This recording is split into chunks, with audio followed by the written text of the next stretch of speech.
حادثتين غير العادة. شاب بيحكموه 3 سنين كانت علبة توم. حقول لك شو القصة بأول حادثة. شاب اسمه مروان خضير عايش بلندن، بروح على مطعم وبيطلب وجبة الدجاج. الموظف بيعطيه وجبة الدجاج، وبدل ما يحط له 3 علب توم بقوم بيحط له علبتين. بطب المشكل بين مروان اللي عمره 18 سنة وبين موظف المحل بده توماته. وانتم بتعرفوا يعني العلاقة الوقيدة بين الدجاج والتوم.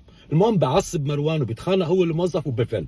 المشكل وين؟ لما وصل على البيت بيفتح الوجبة ما بلاقي بس ناقص علبة التوم، طلعت ناقصة البطاطات كمان. وتصور انت دجاج بلا بطاطا وبلا توم، شو حياخد معه خروب؟ ما بتمشي. المهم عنده بالبيت فرد مزيف، بياخد الفرد المزيف وبيرجع على المحل بيعربش على الكاونتر وبيمسكه للموظف، وانا بقت لك وانا بساوي فيك، انا بدي هلا بطاطاتي وتومات. بالحقيقة المحل ببلغ الشرطة، الشرطة بتتبع الفيديوهات والى ان يعتقلوه لمروان. المشكل وين؟ حكموه 3 سنين سجن.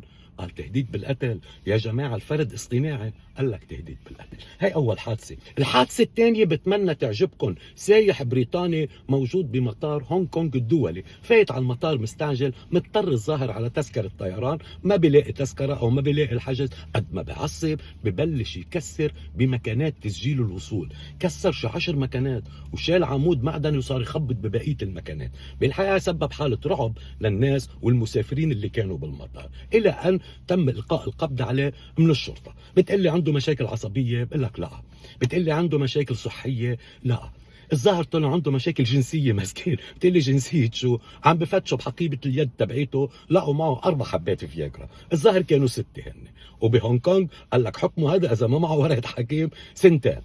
طب الظاهر اخذ يعني حبوب الفياجرا قبل ما يسافر؟ بالحقيقة ما عرفه، بس الظاهر اخذ الحبتين قبل فترة وما توفق بتذكرة الطيران.